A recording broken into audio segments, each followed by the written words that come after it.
Hello everyone. आज की video में हम डिस्कस करेंगे पोस्ट बिहेवियरलिज्म इन कंपैरेटिव पॉलिटिक्स। तो चलिए शुरुआत करते हैं आज के टॉपिक की। अपने प्रीवियस लेक्चर में हमने डिस्कस किया था बिहेवियरल अप्रोच को और उसमें हमने समझा था कि बिहेवियरल अप्रोच में काफ़ी सारे ड्रॉबैक्स थे और इस तरीके से एक डिमांड इमर्ज हुई बिहेवियरल अप्रोच में चेंजेस लाने की, रिफॉर्म्स लाने की, और फिर आया post behaviourism. So post behavioralism arose as a protest movement within the behavioral approach. Post behavioralism जो है ये behavioral approach के within एक protest movement थी। इसका प्रयास था कि जो behavioral approach में जितने भी drawbacks हैं, जो उसकी कमियां हैं, उनको दूर किया जाए। According to the advocates of post behavioralism, the behavioralists, instead of studying the political problems of the society, began to waste their time in developing tools and techniques, and on such concepts as value-free investigation of political problems. जो post behavioralism के supporters हैं, उनका ये मानना था कि behavioralist ने बजाय कि political problems of the society पर फोकस करने के, कि जो सोसाइटी में पॉलिटिकल प्रॉब्लम्स हो रही हैं उन पर फोकस किया जाए, उन्होंने अपना समय वेस्ट किया टूल्स एंड टेक्निक्स को डेवलप करने में और ऐसे कॉन्सेप्ट्स को डेवलप करने में जिनसे एक वैल्यू फ्री स्टडी की जा सके पॉलिटिकल प्रॉब्लम्स की। और उस चक्कर में क्या हुआ कि आसपास जो पॉलिटिकल प्रॉब्लम्स फेस कर रही थी सोसाइटी, उन प्रॉब्लम्स को इग्नोर कर दिया गया। सारा का सारा फोकस सिर्फ और सिर्फ रिसर्च पर चला गया। They also felt that behavioralists were doing irrelevant research, not touching upon the problems of social change and even of revolution. ये भी माना गया कि behavioralist का ध्यान जो था वो सिर्फ और सिर्फ एक irrelevant research पर रह गया था। उनका फोकस सिर्फ थियोरी पर रह गया था। जो प्रैक्टिकलिटी में चीजें हो रही थी उनसे वो बिल्कुल आउट ऑफ टच हो गए थे। उस समय का जो आसपास का एनवायरनमेंट है उसमें जो चेंजेस आ रहे थे, जो रेवोल्यूशंस हो रही थी, इनको पूरी तरह से इग्नोर कर दिया था बिहेवियरलिस्ट ने। So David Easton made a powerful attack on behaviouralism during the 65th meeting of the American Political Science Association. तो हुआ क्या, डेविड ईस्टन जो हैं, जो कि खुद बिहेवियरलिज्म के फादर हैं, उन्होंने खुद से ही अटैक किया बिहेवियरलिज्म पर एप्सा की 65th मीटिंग के दौरान 1969 में। And he advocated the need to restate, readjust and reform behavioralism in the light of past experience and the need of the society. उन्होंने ये ज़रूरत दर्शाई कि behavioralism को चेंज करने की ज़रूरत है, इसको रिफॉर्म करने की ज़रूरत है, क्योंकि ये समय की डिमांड है। पोस्ट बिहेवियरलिज्म के सपोर्टर्स में आते हैं David Easton, Austin Ranney and Peter H Merkl. So what were the factors that led to the emergence of post-behavioralism? ऐसे कौन से फैक्टर्स थे जिन्होंने पोस्ट बिहेवियरलिज्म के इमर्जेंस में एक इम्पॉर्टेंट रोल प्ले किया? The first was the over-emphasis of the behavioralists on research methods and tools. ये पॉइंट हमने बिहेवियरल अप्रोच के क्रिटिसिज्म में भी डिस्कस किया था कि बिहेवियरल अप्रोच जो है वो बहुत ज़्यादा एम्फसाइज करती थी, ओवर एम्फसाइज करती थी रिसर्च मेथड्स पे और टूल्स पे, और ह्यूमन बिहेवियर की स्टडी करना through these tools and methods is very difficult. So that's why a need was felt to change this. Next factor was its emphasis on separation of facts from values which was not appreciated. Behavioural approach बात करती थी facts को value से अलग रखकर study करने की, ताकि एक अनबायस्ड स्टडी हो सके, लेकिन इस स्टेप को पसंद नहीं किया गया, क्योंकि ह्यूमन बिहेवियर की स्टडी में फैक्ट्स को वैल्यू से अलग रख के स्टडी कर पाना बहुत मुश्किल होता है। और ये भी माना गया कि बिहेवियरलिज्म का जो फोकस है वो स्टेटस को पर है, यानी कि यथास्थिति को सपोर्ट करती है, जैसा है वैसा रहे को सपोर्ट करती है, बजाय कि सोसाइटी में चेंज लाने की, एक सोशल चेंज लाने की। और इसी स्टेटस को चेंज करने की बात पोस्ट बिहेवियरलिज्म करता है। There was dissatisfaction with behavioralism as it failed to solve any practical problem of the world even after spending crores of rupees on research. Behavioural approach में रिसर्च पर crore of rupees तो spend हो गए, but ये approach fail हो गई world में चल रही प्रैक्टिकल रियल प्रॉब्लम्स को सॉल्व करने में, as certain developments, especially in USA, brought out the difference or gap between the theory and practice, where the society kept facing socio-economic problems which were ignored by the behavioralist. तो देखिए, सिर्फ research पर और theory पर focus होता रहा, practice पर कोई फोकस नहीं हुआ. एक गैप आ गया between theory and practice, specially in USA. देखिए, उस समय यूएसए में काफी सारी चीजें चल रही थी, जैसे कि सिविल राइट्स मूवमेंट चल रही थी, नीग्रो वाइट राइट्स चल रहे थे, यूएसए की इन्वॉल्वमेंट भी हो रही थी वियतनाम वॉर में.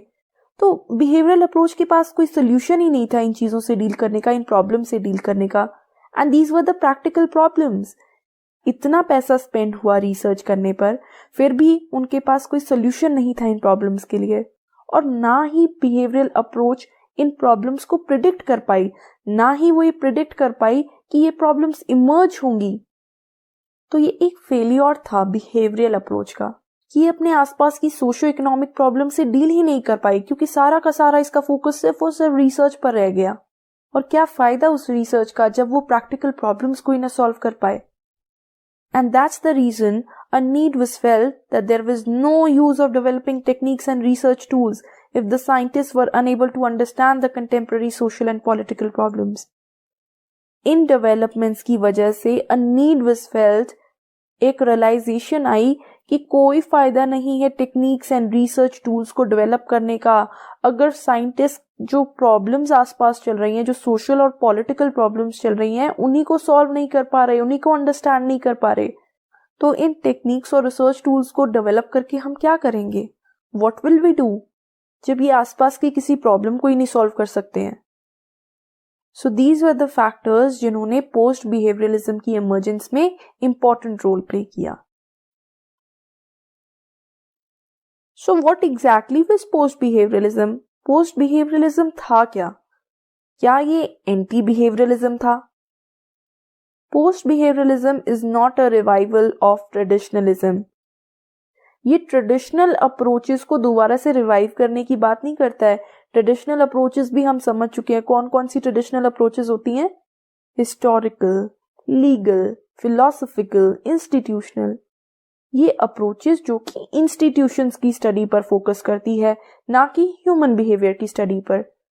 तो पोस्ट बिहेवियरलिज्म ट्रेडिशनलिज्म को सपोर्ट नहीं करता था, ना ही ये बात करता था कि ट्रेडिशनल अप्रोच को दोबारा से रिवाइव किया जाए, दोबारा से इंस्टीट्यूशंस की स्टडी की जाए, बल्कि post behaviourism accepted the merits of behavioural political approach over the traditional approach.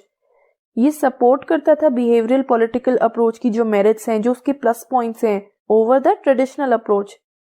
इसका बस यही प्रयास था कि जो बिहेवियरलिज्म के जो ड्रॉबैक्स हैं, उसके जो माइनस पॉइंट्स हैं, उनको एलिमिनेट कर दिया जाए, उनको हटा दिया जाए और बिहेवियरलिज्म को अपडेट कर दिया जाए to the contemporary times. Relevance in action as two important pillars, ये पोस्ट बिहेवियरलिज्म का सबसे इंपॉर्टेंट पॉइंट है. This defines post behavioralism. अगर आपको एक लाइन में डिफाइन करना है पोस्ट बिहेवियरलिज्म को कि पोस्ट बिहेवियरलिज्म का फोकस क्या था, so this is the answer: relevance and action. ये क्या है? It means that the research and theory building must be relevant to the actual social conditions and the brute realities of politics. जो research और theory building की जा रही है politics में, वो आसपास की जो सोशल एनवायरनमेंट में जो कुछ हो रहा है ना, उससे रेलेवेंट होनी चाहिए, उससे रिलेटेड होनी चाहिए, ताकि उस थियोरी बिल्डिंग और रिसर्च के थ्रू जो सोशल प्रॉब्लम्स हैं उनको सॉल्व किया जा सके, ना कि बेवजह की रिसर्च करके पैसों का वेस्टेज किया जा सके. Knowledge of politics must be put to action. जो ये हम थियोरीज बना रहे हैं, रिसर्च कर रहे हैं, इनका फायदा तभी होगा जब इन थियोरीज को एक्शन में लाया जाएगा. सिर्फ कागज पे थियोरी बना के लीव नहीं कर देना है. थियोरी इस प्रकार की हो कि उसकी नॉलेज को एक्शन में लाया जा सके, उसको अप्लाई किया जा सके, ताकि सोसाइटी की हेल्प की जा सके, सोसाइटी को प्रोटेक्ट किया जा सके, उसकी प्रॉब्लम्स को दूर किया जा सके. इस प्रकार की थियोरी बिल्डिंग होनी चाहिए अकॉर्डिंग टू पोस्ट बिहेवियरलिज्म. और इसीलिए रेलेवेंस और एक्शन पोस्ट बिहेवियरलिज्म के 2 पिलर्स हैं कि जो थियोरी बिल्डिंग की जा रही है वो रेलेवेंट हो और उस थियोरी को एक्शन में भी लाया जा सके. Importance given to substance along with the techniques. While research, it is more important to be relevant and meaningful to the contemporary urgent problems than to use the sophisticated tools and techniques in the tools of investigation. तो जैसा कि behavioural approach बात करती थी tools and techniques को use करने की, post behaviourism ने कहा कि सब्सटेंस को भी इंपॉर्टेंस दो अलोंग विद द टेक्निक. ऐसे टॉपिक्स पर रिसर्च करी जाए जो कि रेलेवेंट हो, जिनमें कोई सब्सटेंस हो, जो कोई क्वालिटी हो, वो मीनिंगफुल हो, आसपास के एनवायरनमेंट से रिलेटेड हो, बजाय कि टूल्स एंड टेक्निक्स पर बहुत ही ज्यादा फोकस करने के. ये मना नहीं करती है टेक्निक्स को यूज करने के, बट ये कहती है कि टेक्निक्स के साथ साथ जो क्वालिटी ऑफ रिसर्च है वो इस प्रकार की हो कि वो रेलेवेंट हो, आसपास के एनवायरनमेंट से रिलेटेड और मीनिंगफुल रिसर्च हो.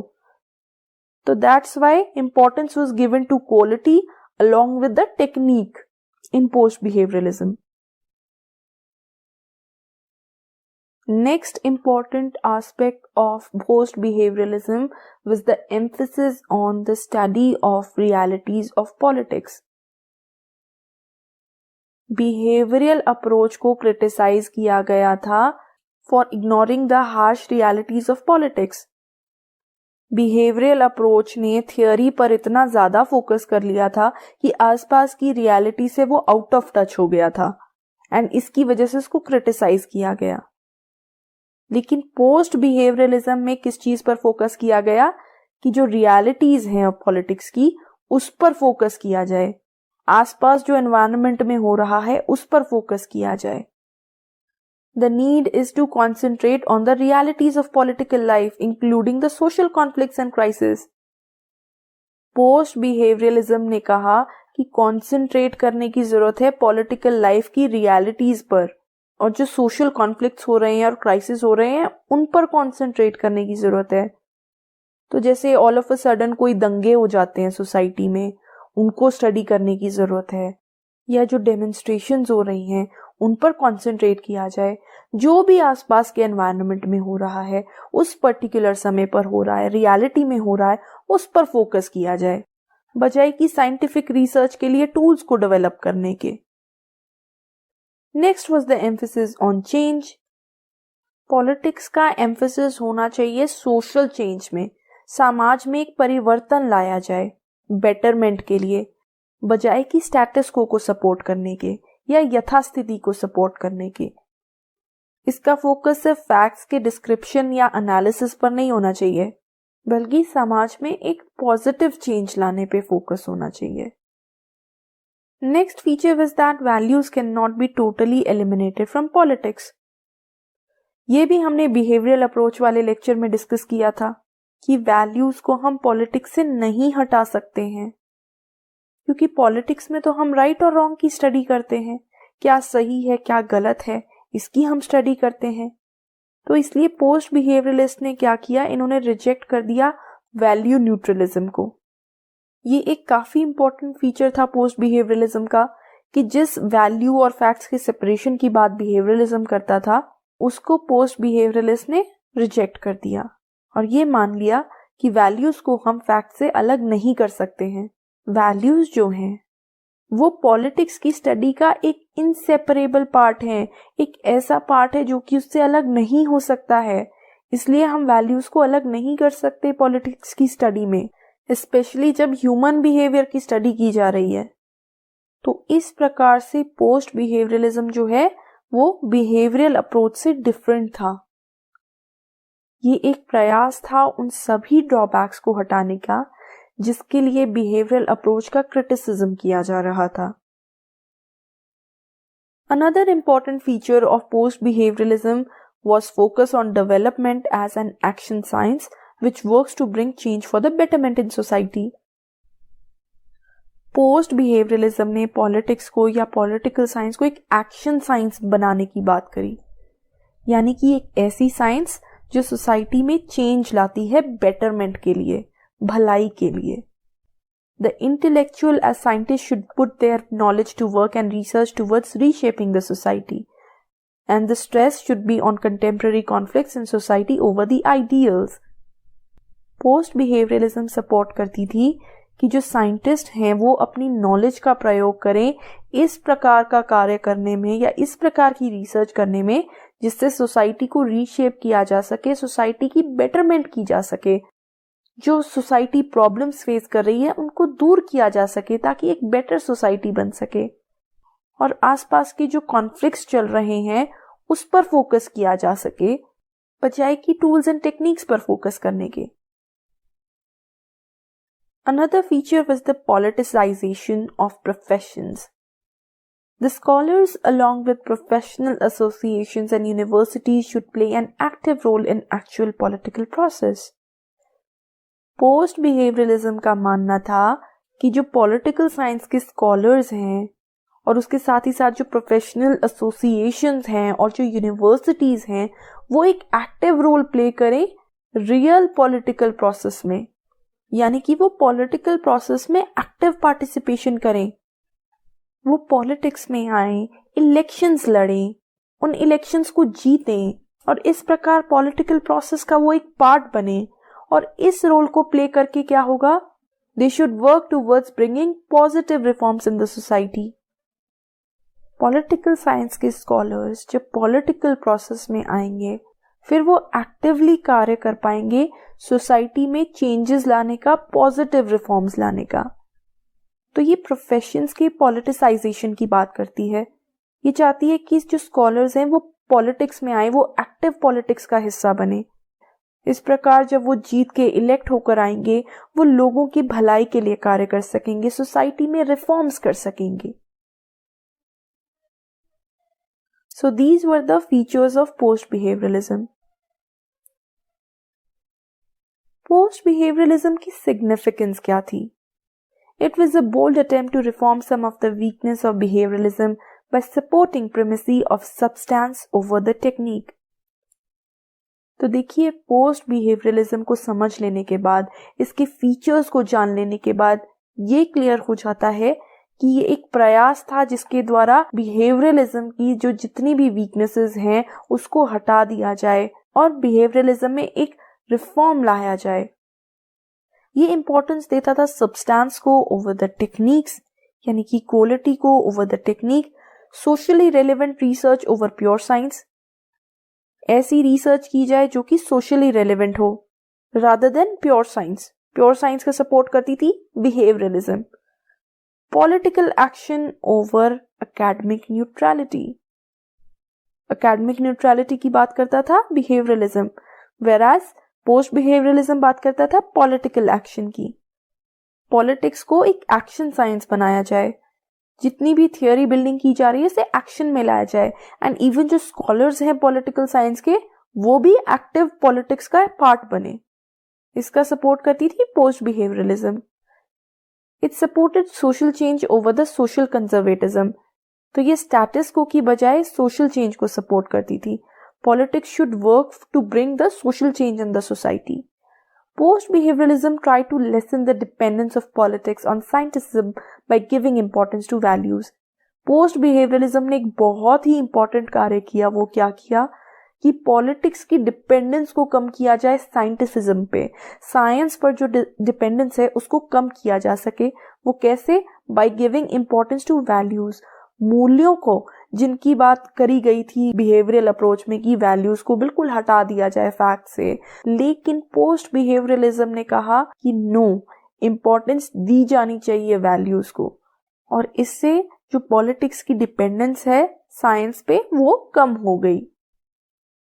It also made the scholars and political scientists to focus upon the study of social problems with a view to find solutions. इसने encourage किया पॉलिटिकल साइंटिस्ट को या पॉलिटिकल साइंस के scholars को कि वो सोशल प्रॉब्लम्स की स्टडी पर फोकस करें. आसपास जो सोशल घटनाएं हो रही हैं, जो सोसाइटी में घटनाएं हो रही हैं, उनकी स्टडी पर फोकस करें ताकि उन प्रॉब्लम्स का सोल्यूशन फाइंड आउट किया जा सके और इससे सोसाइटी में बेटरमेंट आ सके, सोशल चेंज आ सके.